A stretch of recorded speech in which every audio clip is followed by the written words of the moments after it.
What the hell? What the hell? What the hell? Oh man, what the hell?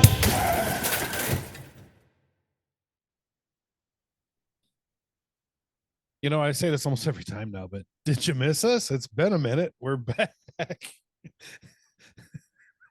I don't even have a we're back spiel. I mean, like, oh my God. Hello? Are we shouting into the void? Is Is anybody this thing still on? there? I'm going to tap the microphone in the camera's hand. Is this thing on? Oh, we're back. It's the What the Hell podcast.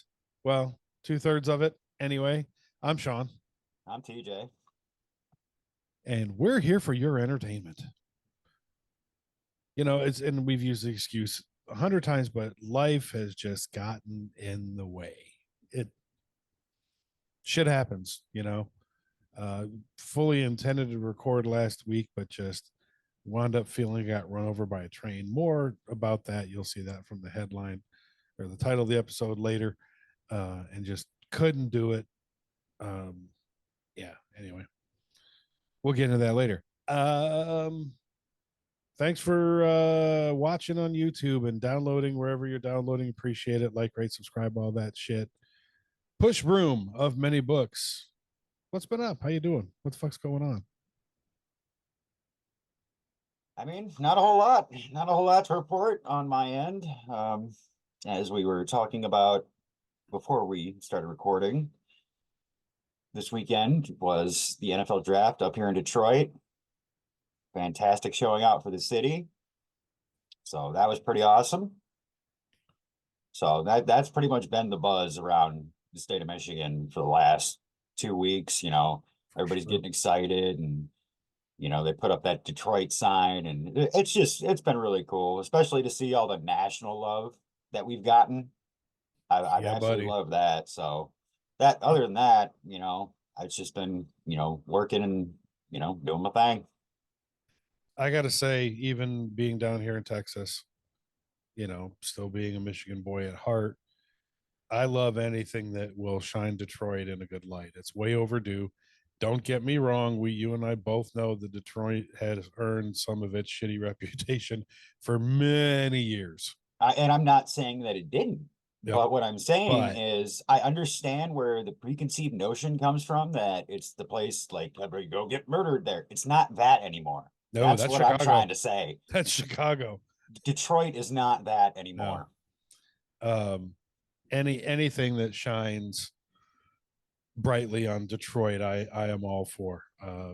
You know, it's so many great things in Detroit that seem to get outshined by you know, news headlines, and you don't look at the rest of the stuff. I love Detroit. I really do. What I don't love about Detroit is winter.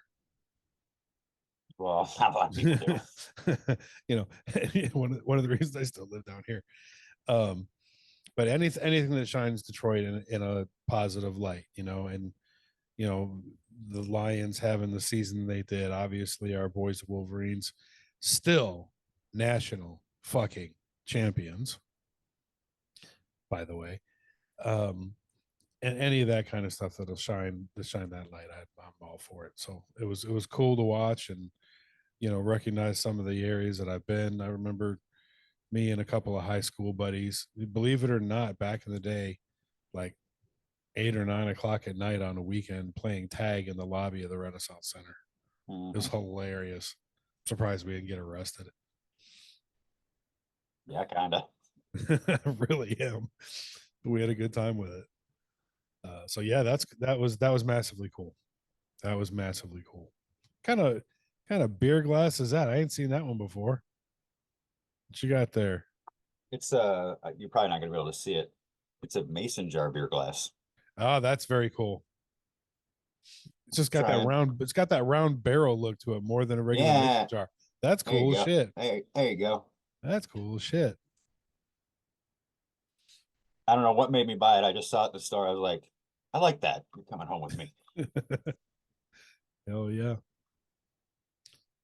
Well, I guess, you know, my update would be kind of what we're going to shoot the shit about a little bit. Well, it's going to be, I mean, there's reasons and reasons. And I mean, yeah, we could all stack the reasons. This is going to be the primary reason for the 465th hiatus the What the Hell podcast is taking. Right. But you know, obviously, I've said it before on here. I'll say it again. I'm an overweight guy. I'm 5'9", and my frame was not built to handle the weight that I was carrying. And I've done different diets over the years to try and lose weight and keep it off, and had success at it. Don't get me wrong, except for the keeping it off part. Well, hold on. Before you continue, Go. let me just say, you do live in Austin, Texas, so it can become really easy to become overweight in that city with as much good food as you have surrounding you. I can't argue with you in any way. There is a ton of ridiculously good food here. Just look 10 miles in any direction. Okay. Yeah, that sounds good. I'll have that today. Yeah. But after a buddy of mine and his wife, actually, both went through the gastric sleeve weight loss procedure. I picked their brains, and 2 weeks and 2 days ago, I also had my gastric sleeve procedure. So, surgically altering my anatomy, with the goal of rapid and permanent weight loss. So that's obviously I had surgery 2 weeks ago. This is Sunday that we record this. I had 2 weeks ago on Friday. So um you know just dealing with all that, and fully intended to record last week, but something, I don't know, something hit me like a truck, and just couldn't do it. Couldn't really. I think I overexerted myself and was dehydrated looking back at it, and wound up spending most of the afternoon lying in bed, just trying not to move. And if you guys want a little inside baseball, this asshole was going to try to record the Sunday before the Sunday after he had his surgery, until both me and Jason were like, dude, are you sure you want to record today? And here's the crazy part. Like, obviously, we hinted around it, last year, that I had a different major surgery that was nothing to do with weight, January last year. And I had this one, and talking to my friends that had gone through it. I mean, yeah, I was up and around, and I was literally back at work on Monday. But little sore. But yeah, we took a little break. Sorry, I had surgery. Yeah. But and so I'm just gonna put it out there, like,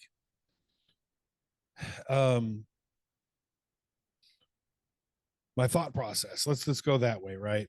Because it wasn't really sprung on a lot of people, but it kind of was. But my thought process was, I've got a ton of health complications that are directly related to my weight. A raging case of sleep apnea, number one. Yeah. High blood pressure, high cholesterol, recently diagnosed diabetic, and all that shit too. And one of the things that really kind of, I'd thought about it for years and all that, but I talked to my buddy, and he was like, yeah, man, it's been 6 months. I'm going to my doctor appointment, and if all my test results come back, he's literally taking me off all of my meds. And I went, I want that. and so he goes, let me guess, you got high blood pressure. I'm like, yep. High cholesterol, yep. Been diagnosed diabetic yet? I said, recently. Sleep apnea, yep. He goes, yeah, that's all gone. It's all just gone. And I went, I don't really get a lot of side effects from most pills. Like, none of the ones I'm on, I don't feel side effects. Yeah. But the thing that was most appealing was not sleeping with a fucking CPAP anymore, because I look like a cross between Darth Vader and Mr. Snuffleupagus when I go to bed. But I mean, what about the peace of mind of not having to worry about that shit? Yeah. I mean, because when you told me you were having this done, And you didn't have to sit there and try to explain it to me because in my mind, I went, it does make sense because let's face it, we ain't getting any younger. And old Sean's got grandkids. So Lots of them. he's probably sitting here going, yeah, I'd like to keep doing this life thing as long as fucking humanly possible. Yeah, and that was kind of one of the things I wanted to bring up on here that we didn't talk about, off air, if we start recording, was, when I hit you with this one, because I was real nonchalant about it. I was kind of like, yeah, I've decided to do the weight loss surgery, and it's kind of left it at that. Kind of what went through your head, because I know, like, some people have an aversion, right? Like, God, you're gonna let them cut you open and do all this kind of crazy shit to you? Well, no, because like, especially, and it's just because I know you, because obviously my reaction is going to be different for anybody in every different situation. But when you tell me something like that, I know you've done research, not research, but I know you've looked into it and, Mhm. risk reward and all that. You've talked to doctors, you've talked to people. So for you to come to that decision, I was like, okay, this is something he clearly wants and is clearly going to make him happy. So more power to him. Yeah. And you're right, where not only did I do, as much digging as I could, right? I've got two close friends that went through it.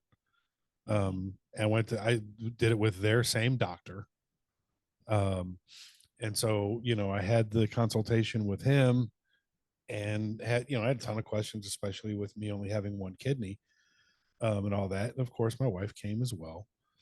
And number one, the doctor is just a cool dude. Like, it's like you'd want to hang out and have a beer with him.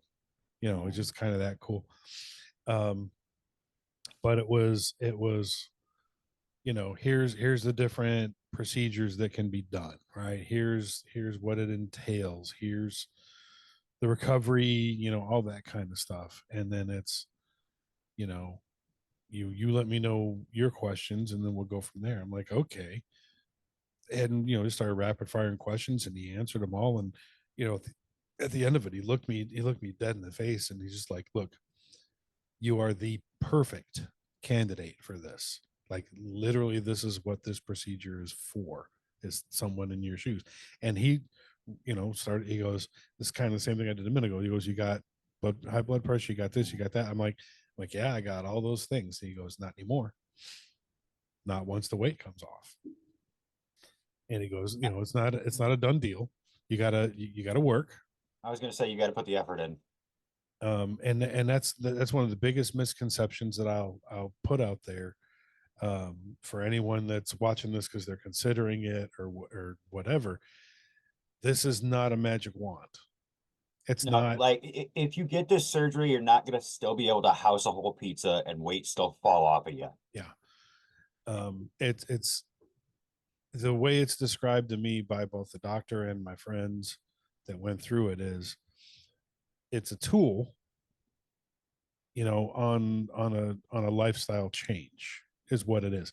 And don't get me wrong, it is the most powerful tool there is for this. Whether you're a person that just kind of grazes all day, you just don't give a shit about what you eat, all that kind of stuff.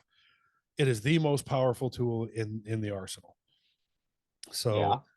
but this thing right here can overrule any fucking thing. Mm-hmm. I'm pointing in my head for those not watching on YouTube. The brain, the mind is a powerful thing, right? And so you've got to retrain yourself, right? Like, so what I had done was the gastric sleeve, which means they went in, which I didn't even know this till the day of surgery. They went in laparoscopically using a robot, right? So my doctor never actually fucking touched me. Mm-hmm. Well, I take that back. I'm sure he did to do the 6 incisions to put the cameras and tubes and shit in, right? Oh, well, yeah, I'm sure and all And then that, after but that, he sat at a fucking console, like something out of fucking Total Recall or some shit. oh yeah. And I mean, you can see some of this. It's on YouTube. Some of these things. And just didn't really touch me, did the whole thing robotically, which is like really fucking cool. Oh yeah. When you think about it. But after after all that, again, it's a tool. So the gastric sleeve, the procedure is they go in, and the easiest way to describe it, and it's all done almost simultaneously, is they cut off at 3/4 of your stomach. And so 3/4 goes bye-bye, it comes out one of the tubes, and I'm left now with the stomach that's about the size of a banana. So obviously get full a lot faster, doesn't hold as much, all that stuff. So it forces you, especially in the beginning, to eat less. But it also, I imagine, forces your body, instead of relying on calories from food, it's going to start burning that fat, which is 100%. why all that weight comes off. You're 100%, right? And so, there's a few additional steps I got to take. I've got a specific vitamin I got to take every day. I got a couple of these calcium chews, which are about the size of Starburst, and they got good flavors, caramel and what have you, to supplement everything. I'm drinking a lot, at least one protein shake a day to make sure I get in the right amount of protein, because especially these first couple of weeks after surgery, right? Not only is your stomach tiny, well, it's also inflamed because it just got cut open and stapled shut. Yes. Right. So the worst part about surgery that everybody talks about, I don't give a shit what surgery it is, whether you're having your fucking kidney out or this, is the liquid diet the day before, right? Like you can't fucking eat anything solid and clear liquid on top of that, right? So, well, with the surgery, vodka, cool. Yeah. with the surgery, it was clear liquid diet the day before and for about a fucking week after. Oh yeah. And you can plan up to 2 weeks, especially the first couple of days after. Then you can go to a modified clear liquid diet, which meant I could do cream soups, but they still want you to put the cream soups, even cream mushroom, through the blender. Makes sense. Right. So like if you do like a cream of chicken, it's still got chicken chunks in it and all that. Yeah. Because again, we're talking about an opening that's probably that big with how inflamed everything is after getting cut open. And so then there's a whole thing that I'll get into in a minute as far as the process, but then you work your way back to normal foods. In the near future, I'll be able to eat whatever I want. Now, if I'm smart, then I eat smarter than I used to, right? But yes, as far as dietary restrictions, there will be none. Yeah. Right. So like anyone would tell you, regardless of the diet they're on or whatever, it's smarter choices, right? Make, have some yogurt instead of a candy bar, have protein chips instead of regular chips, you name it, whatever.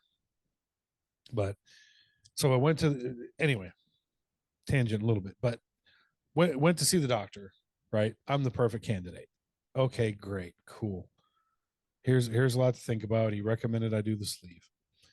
And he goes, now, because again, we're talking about not a magic wand, we're talking about a lifestyle change, right? And that was really beat into my head from the moment that I said, yes, I'm going to move forward with this. Like, okay, we got to talk lifestyle change. You got to change the way you think about stuff. Your body's going to force you to do certain things, but if you change it up here, you'll be successful super long term.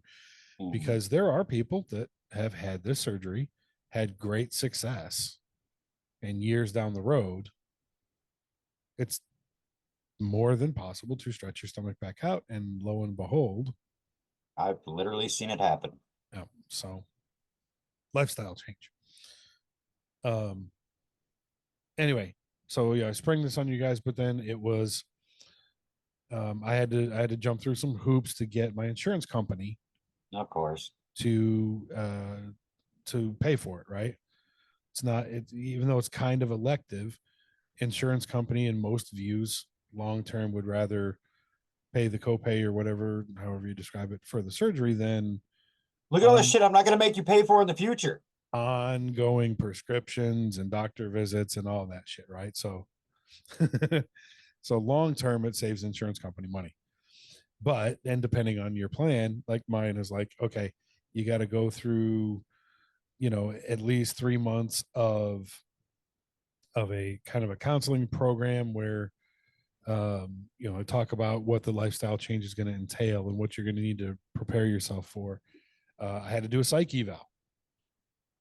Well, yeah, because I'm sure, and I don't remember if this was while we were recording or not, but you were talking about how it can fuck with you mentally.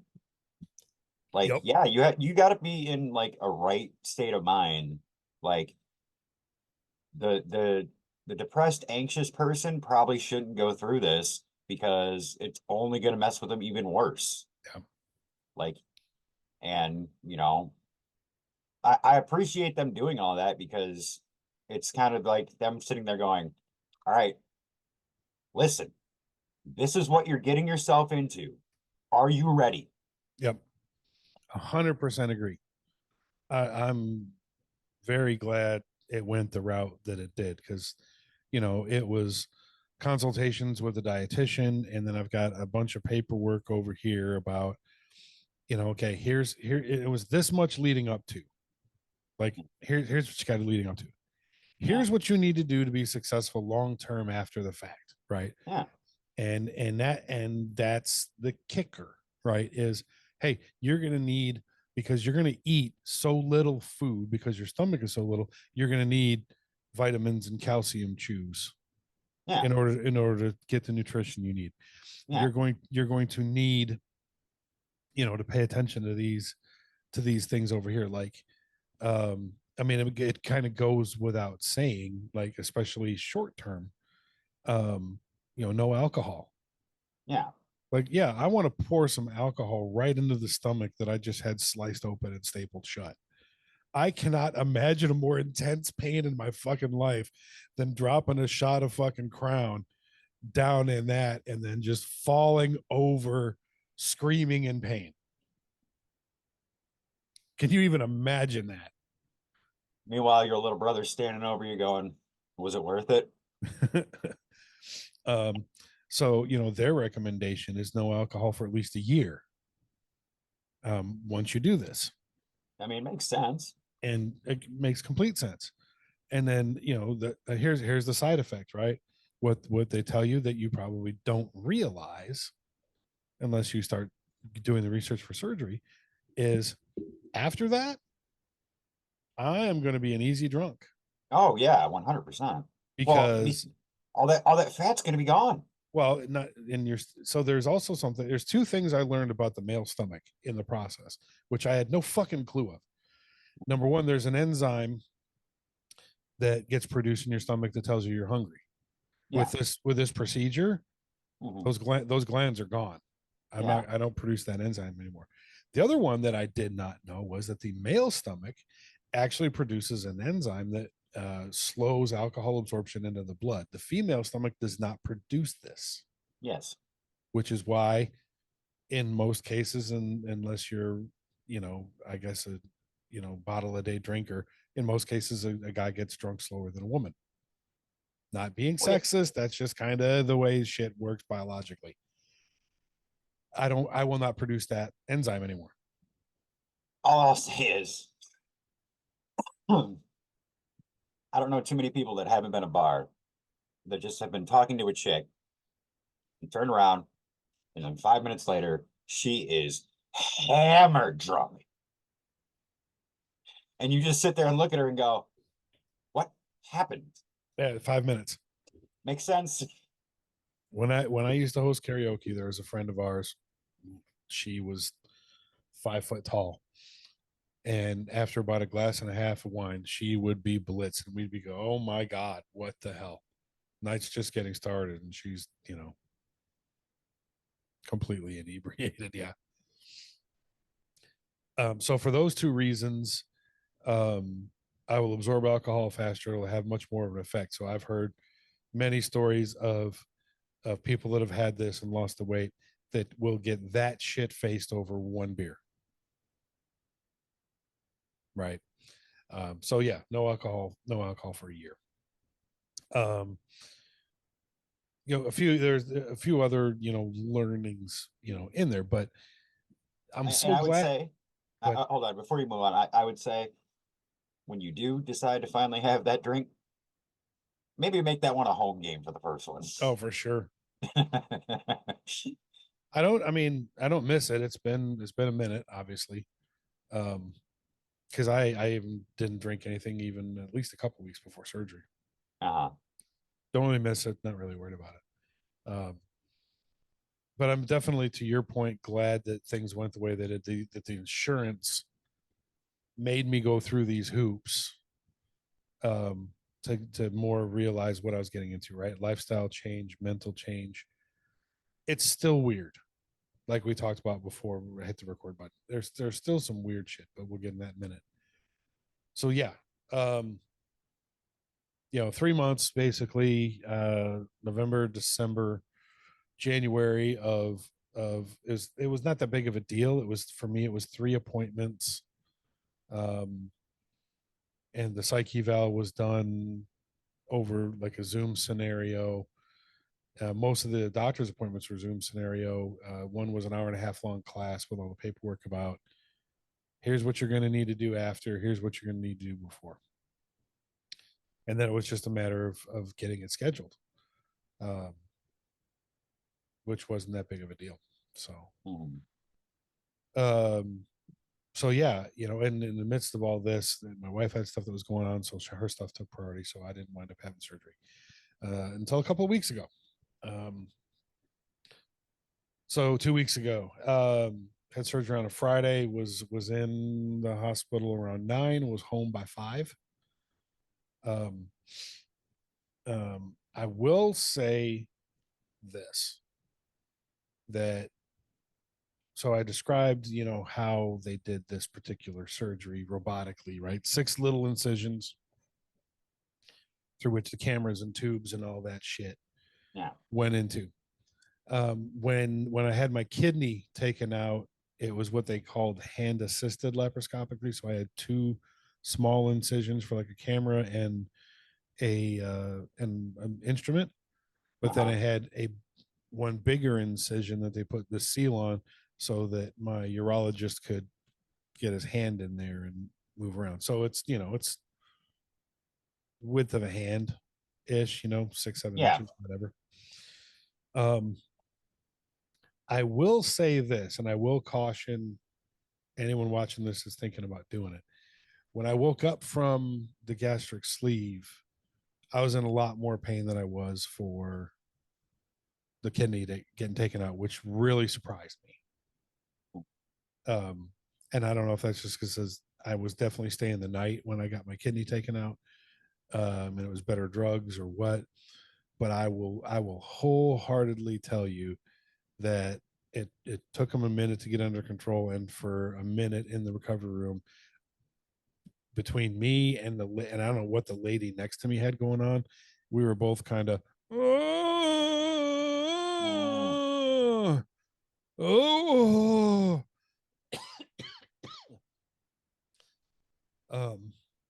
Yeah, I don't know too many people that haven't experienced that type of pain where it's like you don't have a choice. Like this isn't an act. Like I am not voluntarily doing this. This is just No. coming out of me. Yeah. And she was still going long after mine was under control. And you'll laugh your ass off at this. The funnier part for me was, I mean, it took a minute for me to get under control and it hurt, but those hospital gurneys that they have you in, and they got you, kind of at an angle. By the time they got my stomach pain, I guess you want to call it, kind of under control, my ass was killing me. Because you're just into this thing and the cushion's about that. I'm like, oh, and so I get that under control. And the nurse is coming around, and I'm like, yeah, now my ass hurts. I'm like, these things have no. She's like, I'm gonna see if I can find you a real bed, because they were gonna put me in a regular room, at least for a little bit, to determine if I was gonna go home the same day. But the plan was to go home the same day, and I'm like, yes, God, please, because my fucking ass hurts. Either that or give me a donut, one of the two. Yeah, something. That was the worst. And again, the lady next to me is still wailing. I don't know if she had the same procedure or what. And I Who felt bad knows? for her because that part, it was an hour or two. I don't know what the exact time was. You know how fucking anesthesia works. You know, like I remember going to the hospital. I remember getting set up, and I remember them wheeling me away from the getting ready area. The prep room. From there, I don't remember going into the OR. I remember seeing my doctor beforehand. Yeah. Like when I had my kidney taken out, I can vividly remember going into the operating room and them starting to put stuff on me. And after that, I don't remember shit. Mhm. In this case, I don't even remember going there. I can remember kind of going down the hall, but I remember going to the actual operating room. So I'm going to say it was maybe 2 hours in recovery. So when they finally got the pain under control, which that shit, I want to say it sucked. Between that and then just fucking being on your butt like that the way we were, it fucking sucked. They got under control and they were looking for a bed. But the big thing nowadays, because I had to do it the day after I had my kidney out and I did it within hours of this, is they want to get you up and walking. They want you to get up and they want you to walk around. The main reason for this is because they're super afraid of blood clots. Makes sense. Right? Blood clots will fucking kill you. Right? This little thing. So the more, and even though they put these little air pillow things on your legs that squeezes them and whatever, and nothing gets your blood moving like movement. Moving. So they got, and the good part was though, because I didn't have the big long incision like I did, like getting up out of bed the next day for my kidney, that sucked. Oh yeah. But because I didn't have the big long incision, there's 6 little ones. They're maybe an inch, if Yeah. that. And the nurse was like, "Okay, we got the control. I think you can get up and walk." I'm like, "Yeah, actually, I think I can." I didn't need her to help me sit up in the bed because by that point I remembered, the kind of the tuck and roll movement that I mastered when I had my kidney out, so that it wasn't engaging your core, right? Yep. That's what you need to do. It's like, hey, this has got to come from every other part of my body, but right here. Yeah. And again, for those of you that are having any kind of abdominal surgery, you got to learn this kind of, get your feet off the bed, roll onto your side, and then inertia takes over, move. Yeah, and anybody that's like bruised or cracked a rib knows Yep. this same technique. Yeah, buddy. Anybody that's fucked up their back knows this same For technique. sure. So, and of course they made me hold on to the back of a wheelchair, right? Because you just had anesthesia, so you're a fall risk. Well, I was gonna say they want to make sure your ass isn't gonna just drop. Yep. And hospital floors, fucking cold, hard concrete, marble floors, you fall uncontrolled on that, you're gonna have a whole other medical problem on your hand. I was gonna say, if not, it's at least gonna hurt. Yep. So I sat up, they brought a wheelchair over, I held on to that, and I was walking just fine. I mean, we're talking, that was probably 3 o'clock, so 6, within 3 or 4 hours after surgery. Matter of fact, we walked past the door to the waiting room and they let my wife in, and she's like, "Oh shit, he's up walking." And when we just kind of did a lap, when we got back to my little bay area in the recovery room, my gurney had been changed out with an actual hospital bed. Thank you, Jesus. That's Yeah. Probably got sank back into that motherfucker. I was like, God. 100%, dude. 100%. And so, within a few minutes of that, we wheeled out of the recovery area. They took me to a room. But at that point, they'd unhooked the IV and all that. And then the nurse came in like, "You got up and walked already?" I was like, "Yeah, walked to the recovery room." "How you feel?" "Fine." "You think you can go home?" "Fuck yes, I can go home. There's nothing here I need." Well, I was gonna say I'd rather be spending this time in my bed than this bed. So within an hour, all the stuff came off, the IV, connection and all that came off, and I went home.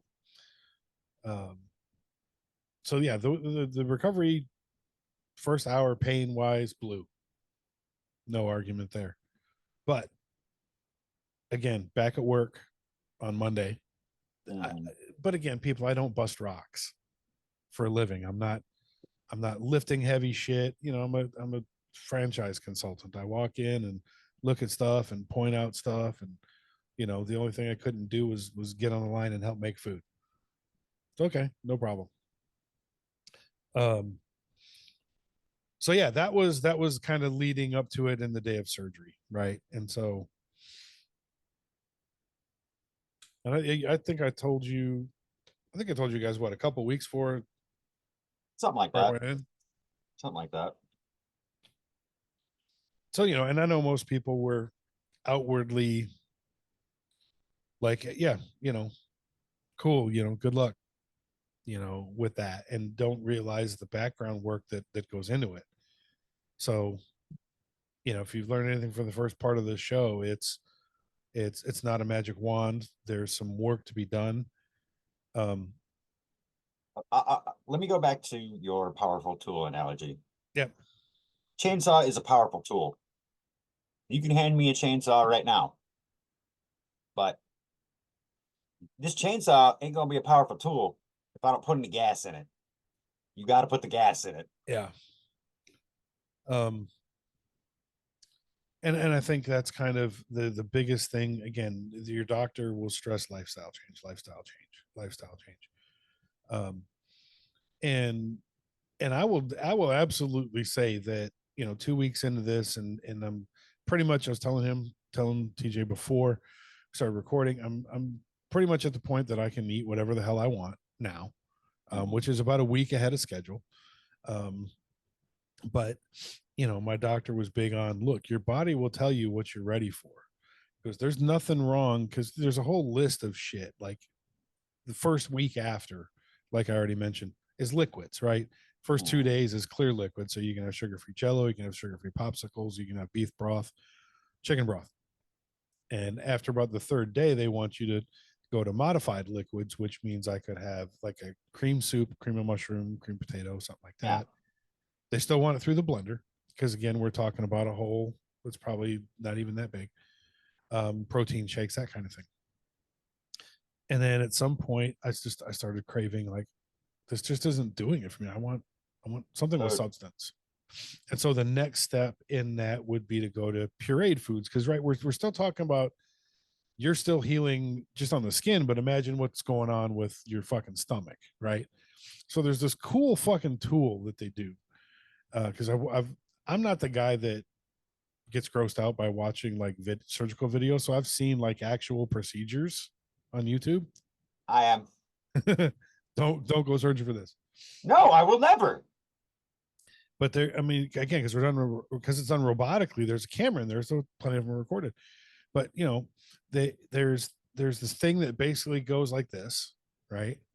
And that your stomach would slide through this way, and when they've got it where they want it, they've measured stuff out, they pull a trigger on it, which slices and staples at the same time.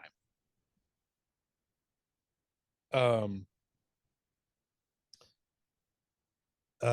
so you can imagine, you know, the healing progress of your stomach. I'm grossing TJ out a little bit. Sorry. That's just me, man. I've always been like that. No. So there's only so much you can do. So the second phase after this liquid phase is they call it the pureed stage, right? Where you're talking mashed potatoes. They want you to do no fat refried beans. They want you Yes. they want you to do obviously yogurt and shit like that. You can obviously still do pureed foods, you know, if you want to. You wanted to eat, like, pureed as far as soups and all that. Pureed foods is actually a step after soft foods. So I'm like, and again, talking to my friends that have gone through this or coming up on a year anniversary of it, his wife still had kind of the same thing. Like, she's like, I kind of want, when they did it a week apart, actually, she did hers, and then the day that they were going in for him to do his, you know, same doctor, And she's kind of like, I really want a scrambled egg, a week after surgery. And that's not on the list, right? Because we're still talking about liquids like that. And he goes, look, give it a shot, right? You got to follow the protocols, right? Which is they want us to chew shit 30 times. Oh yeah, like Wants a if you're pulverized. Yeah, like if you're setting that down, right, make sure it's ready to be set down right through the opening, because you can block it. You can get an obstruction, and they got that's what I mean. Surgery on you. That's what like you could fuck yourself up. Yeah. And he goes, have a scrambled egg, have a couple of bites, and wait. See where you are. Your body will tell you if it's not ready for it. So while her husband was in the fucking operating room, she went down to the hospital cafeteria, ordered a scrambled egg, right? Chopped it up in a bunch of super tiny pieces, and then and picked at it and went at it, right? And it was fine. And so I did the same thing last week. I was like, I want something more. I think my body's craving something more. So I bought a bunch of the individual serving sized mashed potatoes, a couple of cans of no-fat refried beans. And I'm like, I'm going to make a scrambled egg. And I made a scrambled egg. Minced the shit out of it on the plate. Little bite, chew, chew, chew, chew, chew, chew, chew, chew, chew. Wait. No upset stomach, no nothing. And again, this is how crazy it is. I ate about half of one scrambled egg, and I was full. Yeah, and I'm sure you're going to be able to eat bigger portions. I mean, I'm not saying like huge, but yeah, as time goes on, like it's not always 100%. It's not always going to be like, oh, there's Sean, he eats like a bird. Yeah, 100% that'll happen. So yeah, and so then it's like, all right, the scrambled egg thing worked. So for dinner it was, pop open the instant mashed potatoes, put them in the microwave, have some of that. Oh, some substance, some flavor. This is good. Yeah, maybe half of the container. All right, put some fucking press and seal over the top of it. Have it for lunch tomorrow. Exactly. And so it's been okay, seeing what I can handle. And the weird part has been like talked about last week. We didn't do anything super strenuous, but I think I didn't drink enough water and had walked around Walmart for a minute. And by the time we're on the way home, I'm like, I felt like, I don't want to say it was as bad as like motion sickness, but I was like, I need to lay the fuck down like right fucking now. Yeah. Like right now and not move. And then I thought back, I'm like, I don't think I drank enough water. Yeah. Yeah, I was realized that hindsight 2020. Yeah. And again, that's also the weird part. So we're talking about a stomach the size of a banana. So, normal human intake, right, is 8-ounce glasses. It's 64 ounces. It's a half a gallon of water a day, right? Which most people don't do, right? For me, I think it's 48 to 64 is what they want. But again, I can't take a chug of water. If you've noticed, as I've been sipping on this bottle of water, like these are the sips I take. Yeah. Quick little sips all fucking day long in order to stay hydrated. And it's going to become more important as it gets hot as balls down here in Texas before too long. Well, yeah. But, I'm sure, just like I said, with the portions, I mean, you're going to, as time goes on, you're going to be able to take, bigger gulps and all that. Yep. So the mind part of it, that brings me to the mind part of it, like you were saying, right? It's the 2 weeks in, it's still so fucking weird that this little amount of food fills me up. Like, and it feels like I feel it now. What's the old saying? It takes 30 minutes for your body to tell you you're full, right? Yeah. So clearly, especially for someone like me that was in the Army for as long as I was, whose motto is eat it now and taste it later. By that 30 minutes, I've already eaten way more than I fucking should have. And I like food. Sue me, it was delicious. Yeah, food is good. No denying that. But now I can feel it coming. Like I'm like, okay, slow down on the eating.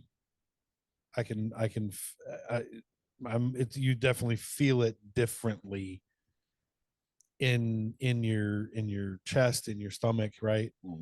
The one crazy part that most people that I do need to warn about, especially right after surgery when everything's inflamed and all that. I'm not a guy, even as big as I was, that dealt with a lot of heartburn.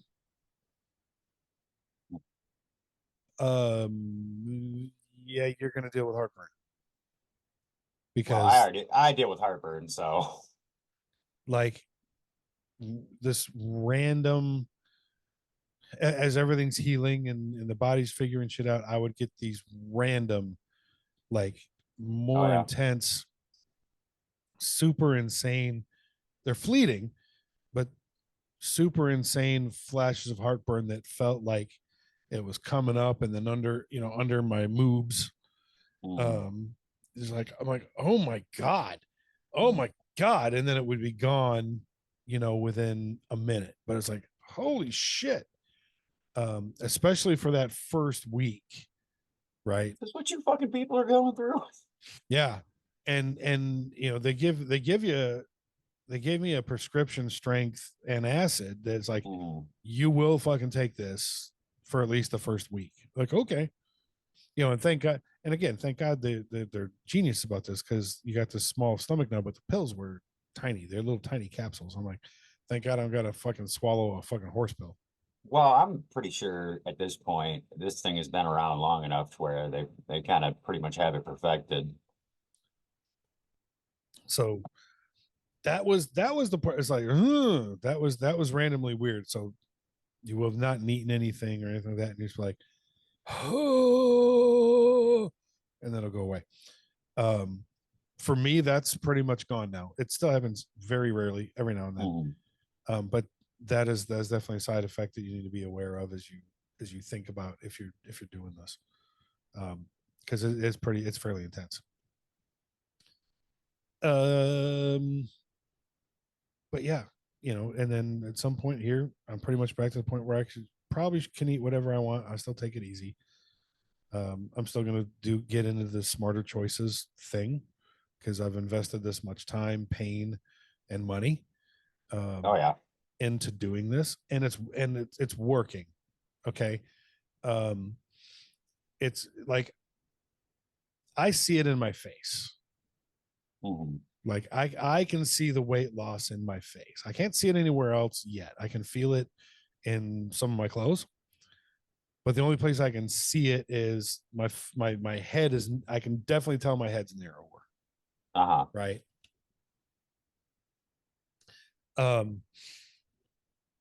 So between 2 weeks before you do the surgery, you have to go on a special diet. You're thinking, oh my God, it's not bad. It's a diet that's designed to shrink the size of your liver. Okay. Because the liver sits directly on top of the stomach in your anatomy. And if the liver's too big, you can't get in there with the tools right. And it just becomes a really difficult surgery to do. And so the diet essentially is high protein, low carb, no sugar, right? My doctor's office gave me a shit ton of recipes. They actually gave me a meal plan day by day by day, which I didn't follow to the T. But the crux of it was taco salads. It's like, have a salad, don't use dressing, right? Because that's where all the carbs and the sugar is, which we're trying to get out of your system. So they're like, you want to have brisket, go to town, have brisket. It's fine. Taco salad, have the veggies, make up some taco meat, put it on there. And then, I am sorry for whoever doesn't believe this. I am the king of fucking homemade salsa. And I put that on it. as my dressing.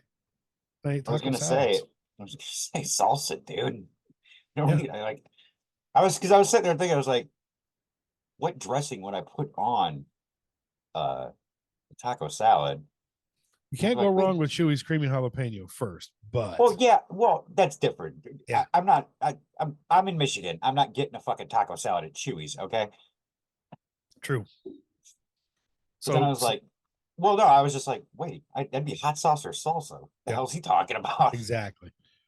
Um, so you got to be on this for 2 weeks, and there's a ton of stuff in there, right? And it really wasn't that limiting. The idea was limit your carbs, limit your sugar, right?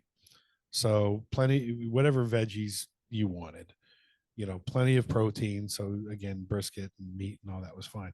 It wasn't that limiting of a diet. It really wasn't. I mean, it doesn't sound like it because it sounds like I could live off of it. I mean, Yeah, high it's not. It's protein. All right, I'll have a steak for dinner every night. I can do that. yeah, it's not sustainable long term, but it Obviously. it was good. So I will say that between 2 weeks prior surgery, now 2 weeks post surgery, um, as of yesterday, I'm down 35 pounds in 4 weeks. Right. And again, I've not been hungry. When I've been hungry, I've eaten. I've not eaten much, but so as the doctor said, the weight's falling off. I'm not expecting some 20-pound per week ridiculous weight loss. Oh, excuse me. Yeah, but something tells me it's going to happen faster than you think it is because you're about to go through this annoying thing, which I'm sure a lot of people don't think about, even though they probably warn you about it, which eventually you have to buy all new clothes. And then the weight's going to keep falling off. And then you have to buy new clothes again. So and again, this is why having someone that was that went through it, that was a friend Yeah. of mine, was key, because he's like, bro, Goodwill's going to be your best friend for about 6 months, because you're gonna lose this weight, your clothes are gonna start not fitting you well, and you can't go buy brand new ones because Because three you're not going weeks to, later yeah, they're not gonna fit again. that's what I mean. Like, you're not going to go spend $80 on a pair of pants that aren't going to fit you. Exactly. So, um, and honestly, if I'm being completely honest, um, I fucking hate clothes shopping. Being the bigger guy that I am, my shirts are typically 3X. Yeah. Pant size, you can never fucking tell anymore, because what one company says is the right Yeah, pant I size know. is not I the right know. pant size. You think it would be fucking universal, especially for guys, since it's measured in inches and it's not like random sizes like women. But Believe that's me, I know. bullshit too. I know because I go to one store and I get a pair of pants and they fit great, perfect, awesome. These are the best pants I've ever owned. Go to another store, get the same pair, or not the same pair, but the same size, Size. and I'm Yep. just like, why am I wearing skinny jeans? Yeah. And I'm the fat guy. I went out this way. My fat didn't really go out that way. When if you looked at me a certain way, you wouldn't realize it. Think beer belly. That's probably the easiest way I can describe Yeah. it. And then because I have a belly, and then the way it is, getting pants that'll fit me this way, but the inseam be right, just doesn't Yeah. it does not fucking happen. Yeah, well, all that's gonna go away. And so I would get super, super frustrated trying to buy pants. I believe it. Um, like it would piss me off. Like it would ruin. Shirts isn't that big of a fucking deal. There's shirts for fat guys everywhere. Pants just infuriated me and ruined my day Well, every yeah, time. because you're trying to find a pair of pants that sits right, that are comfortable, that you like to wear. Yep. And, yeah. Yep. You know, um, and so having my buddy, and because I probably honestly wouldn't have thought of that. I probably would have gone and bought new pants. And he's like, nah, man, Goodwill will be your best friend for a minute because it's cheap. You don't want to You don't want to buy clothes that you're going to keep until you've hit your plateau, which we're talking 8 months to a year from now. I was gonna Before, say, yeah, you got a while before that comes. yeah, So before you go drop all them big dollars and them fancy new threads, you got to hit there first, man. yep. So and you could hear the excitement in his voice to talk about, like, because he had the same. He was my weight. He was my size. Yeah. And he's down 130 pounds. But you can And hear the, probably feels the best he's ever felt in his life. oh my, yeah, his outlook on life is completely different. It's just he's a much, not that he was an unhappy person before, but he's a fucking happier guy. Well, yeah, I Um, mean, let's be honest, it solved a lot of problems that he yep. doesn't have to worry about anymore. And so yeah, I mean, thank God for him to be able to get his experience and his struggles that he went through, and him and his wife doing it together was just amazing. And yeah, Goodwill be your best friend. All right. So I actually did hit Goodwill Friday I was gonna say, and start and getting, found a couple pair of pants. yeah, Um, just because again, I've got one pair of jeans for sure that nope, it's already done. There's no way in hell I should wear those anymore. yeah, Um, I've got another pair that fit except for the inseam. The legs are too long, but the waist is fine, so I'll deal with that for a minute. But you know, $8 for a fucking pair of Levi's at fucking Goodwill, yeah, I'm in. You know, yeah. found a pair of work style pants that'll work too. So yeah, something to think about if you're thinking about doing this is Yeah, and then that's the beauty of it. you're gonna need a thrift shop, a Goodwill type scenario. But that's the beauty of it, right? Is because once the weight falls off and continues to fall off and those pants no longer work, you just take them motherfuckers right back to Goodwill. Yeah, I'm a little miffed that my super extensive collection of expensive Harley Davidson t-shirts will not fit me anymore. I have to. I mean, I'm like, okay, I'm gonna have to rebuild the collection, but um, so Well, I mean, again, we're but talking. it's not like But you got to get rid of those. Like you could find something cool to do with those. so I've been a big proponent of I wash my clothes in cold water, and my shirts I hang dry. I don't put them in the dryer. Uh-huh.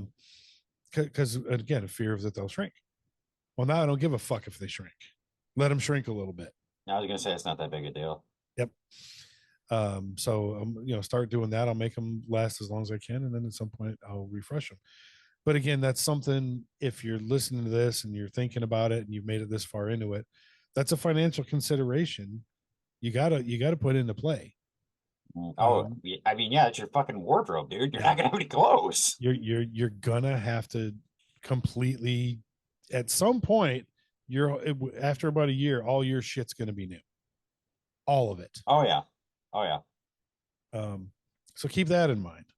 I mean, the good part is you're going to save a stupid amount of money on food, and I mean stupid amount of money on food. Obviously, with the portions I've told you that we're eating, and again, my friend is. He said, I think just now he's at the point that he can finish an entire peanut butter and jelly sandwich. Yeah. You know, um, so if you're considering it, there's another financial implication. It balances out, right? Because you're not going to spend as much on food. But yeah, you're gonna have to redo the entire fucking wardrobe. Yeah, but I think the thing that anybody that goes through this needs to remember is all this is temporary. Like I know it's gonna be like a giant fucking roller coaster going through this after having the surgery and with the weight loss and just everything, right? But eventually water finds its level. Everything will even out and True. you'll find a normal. You just need to remember that.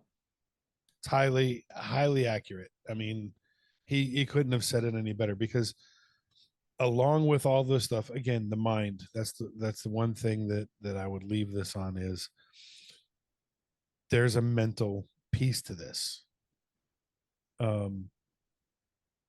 There's a couple of them. Number one, obviously it's going to, you're gonna be like, oh my God, I can't believe I can eat this little and feel full.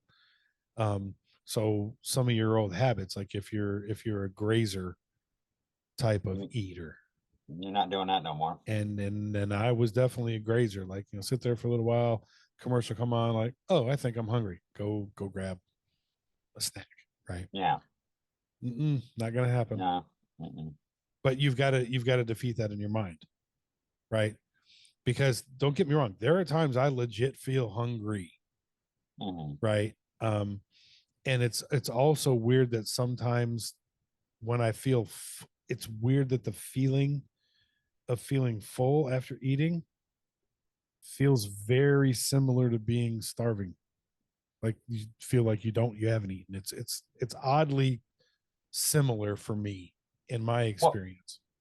I think it's just this is your new full, but you're not used to it because it doesn't feel like your old full. Yeah, I think that's a good way to put it. So the if you can, two things, if you can defeat the grazing mentality, which takes a minute, um, or if you graze on smarter shit, let's be Grapes. honest, right? You know, um, there's what I'm finding, because in your head when you're the big guy, you're like, healthy food isn't going to taste that good. It's too expensive. But when I'm looking around and I'm finding in this process, like there's plenty of healthy shit out there that tastes fabulous. It's not Mhm. that expensive. Um, and it's not that big of a deal, for example, um, fat-free refried beans. People look at you, go, what?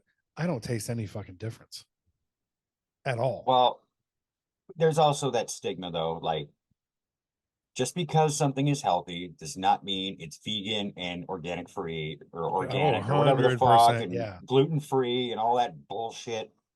Like something can be healthy and not be all that. Yeah. Because I know that's a huge stigma behind health food. And I will tell you, if you look, you'll find it. I was showing these to TJ before. I found these before I went on, as I was going on the diet before surgery. But so these wild, if you're not watching on YouTube, they're called wild protein chips. They're literally chicken breast, egg whites, and bone broth. And these are doused in a buffalo style seasoning. They're phenomenal. Yeah, They're he, like he was eating a chip, but the chip is made of fucking chicken breast. yeah, like he was raving about him. These are delicious. These are better than any buffalo flavored quote unquote potato chip out there. They're good. And there's plenty of shit out there like that. You just got to go looking. Now, don't get me wrong. Um, some of the protein bars and all that other kind of shit that are chalky and all that, that's out there too.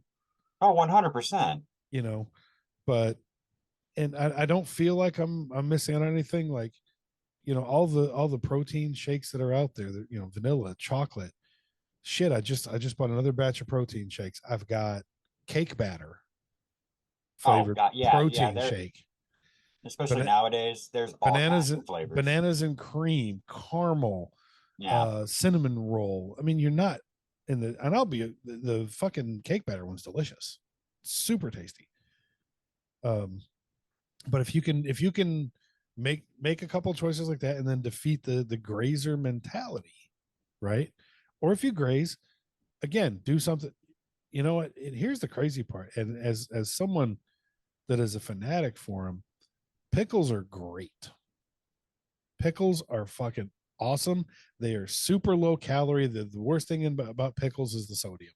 And if you're not on a sodium restriction, have a pickle. A giant Uh, fucking pickle is 5 fucking calories, I second that, and it's delicious. right? Nothing, absolutely nothing wrong with that. If this should be about everywhere now. Slice up a cucumber, it's a regular cucumber, and shake the Mexican seasoning tahini on that motherfucker. That's a Yeah. fabulous snack. I Tahini mean, is chili lime flavor. Oh my god, it's so good. I mean, yeah, you're I mean, you're talking to a dude that loves cucumbers, so Yeah. It's like, it's not hard to sell me on something like that. Yeah. But yeah, if you can defeat the grazing mentality, or when you do graze, let's make it something that's, not horrible. The other part is, it's kind of twofold, and I think TJ hit it on the head, which is not surprising, knowing that my brother is a certified genius in his own way. But a lot of people don't realize there are going to be Ups and downs. several emotional roller coaster days as you go through this. Yeah, there are. And Um, I think the important part for people to remember is, like, I know it's probably going to suck during the time. Like, this isn't going to be a super easy road, but the thing you need to remember is the reason you did this in the first place. And you need to remember to keep your eyes on the light at the end of the tunnel. exactly. And again, I'm going to say it. I'm 2 weeks in. I'd say emotionally, definitely some high days is I'm like, holy shit, I've lost this much weight. I haven't had anything real low yet, other than, should have been great if I hadn't done this to myself in the first place. That pops in every now and then. Yeah, well, at this point, though, I mean, we've been on this earth long enough where it is what it is, and you're Exactly. doing something about it. That's all you can do. Um, but again, your doctor's office will probably have some kind of support group. I'm sure there's a ton of them on Facebook. I've got my friends that went through it. Um, People, understand that's going to happen. there's a subreddit for everything. So if you get on Reddit, I'm sure you can find a subreddit for Oh people that yeah, have had this surgery that'll talk to each other. Like, there are so many resources out there nowadays. It's yeah, 2024. Come yeah. on now. Um, so yeah, that's kind of in a nutshell. That's been my journey with this. Whether you want to count it, the last 6 months, or if you want to count, I've kind of counted, like, I count the weight loss part of it from the day I started the diet, which was 2 weeks before surgery, till now. Um, that's kind of been my experience with it so far, and more to come. I'm living it. Um, this is a drop in the bucket of what's going on. But I kind of wanted to get your perspective, which your perspective didn't surprise me. I think I'd get something maybe a little different from other people, that because there are those out there that just like, oh my god, don't let them cut you open. They, it's 2024. Modern medicine is pretty fucking good at this point. It's pretty fucking amazing. Yeah. So, So, um, and if this can prolong my life by years, yeah, cut me yeah, open. yeah, exactly. Um, so yeah, that's kind of what I wanted to get his perspective. And the magnificent jackass is still dealing with some issues in his basement, and hopefully that's almost done and going well. He will be back at some point, but yeah, he's got a lot going on. So uh, Well, hopefully life will calm down for a minute. Just kind of have some normal weeks and we can kind of get back on a more consistent schedule for you yeah, guys. absolutely. That is the goal. So um, Like, if I just have a normal ass work week and then go into the weekend. for shizzle. But all right, well, let's wrap it up. Sorry this wasn't a funny one, but I think it's a good subject to talk about. I don't know how much traction we'll get on it, but if you're thinking about it, that's been my procedure, my experience so far. And I'm sure you guys will get more updates as time goes on because we still continue to plan on doing this. So, Oh, for fucking or sure. plan on continuing to do this is what I was trying to say. My word, Yeah, all right. All right. Well, let's wrap it up. Let's do the usual. What do you got for him, man of many books? I got the usual, and I hope you people have been doing it. Be good to each other, people. I got, yeah, just be good to each other. Be a decent fucking human being. Thanks for watching YouTube, downloading wherever you download, listening. reach out if you want to. Emails whatthehellpodcast@yahoo.com. Leave a comment in the YouTube video. And I will leave you with my usual, which is until we meet again.